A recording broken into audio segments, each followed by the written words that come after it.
Mafia sepak bola seakan sudah menjadi penyakit kronis di persepak bolaan Indonesia. Kapolri pun mengungkap ada mafia pengaturan skor yang diduga melibatkan perangkat pertandingan. Lalu bagaimana membersihkan Liga Indonesia dari mafia sepak bola? Kami membahas bersama Koordinator Save Our Soccer Akmal Marhali dan Ketua Komisi 10 Syaiful Huda. Selamat malam. Malam, Mbak. Baik, selamat malam Bung Akmal. Bung Akmal, temuan Kapolri ini menurut Anda biasa saja, memang sudah kerap terjadi, Anda sudah tahu nih, bukan barang baru untuk Anda? Ya, ini hal yang biasa ya, dan bukan barang baru, betul. Kenapa? Karena memang masalah sepak bola kita, mafia bola ini sudah 20 tahun terakhir, masalahnya ada.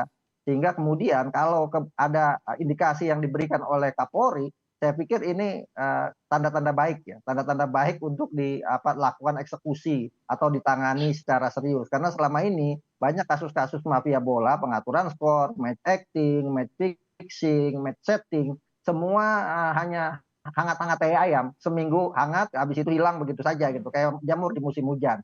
Sebagai contoh misalnya sebelumnya pada 2001 ada kasus pengaturan skor antara Persera melawan Rans Cilegon United di Liga 2.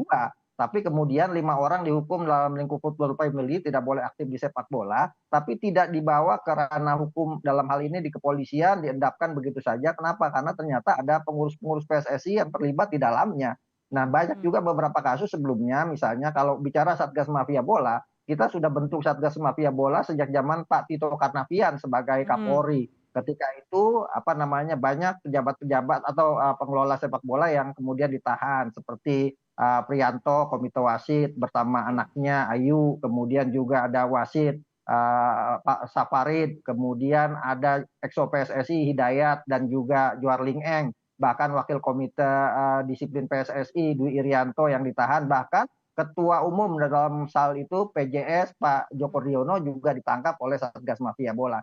Tapi setelah itu kemudian selesai begitu saja, tidak ada penyelesaian kasus ini secara secara menyeluruh, sehingga akhirnya masalah ini muncul lagi, muncul lagi dan muncul lagi. Bahkan di musim-musim kemarin misalnya saat-saat Covid betapa maraknya pengaturan skor ya. Kalau di Liga 2 itu bicaranya sudah pengaturan bukan bandar judi yang main, tapi yang main adalah orang-orang di balik layar yang menentukan siapa yang juara, siapa yang degradasi, siapa yang mau promosi, itu yang ditentukan lewat orang-orang di belakang layar. Jadi kalau Mainnya bisa lewat wasit, bisa lewat orang dalam di PSSI. Oke. Kemudian kalau di Liga 1 ya bandar-bandar judi yang main di dalam. Jadi kalau kemudian Pak Kapolri sudah menemukan ada indikasi perangkat pertandingan mengatur pertandingan sepak bola, nah ini pintu masuk yang saya pikir harus segera dieksekusi, disidik, kemudian juga dikembangkan kasusnya sehingga kita bisa membongkar mafia sepak bola ini yang sudah dirindukan oleh masyarakat.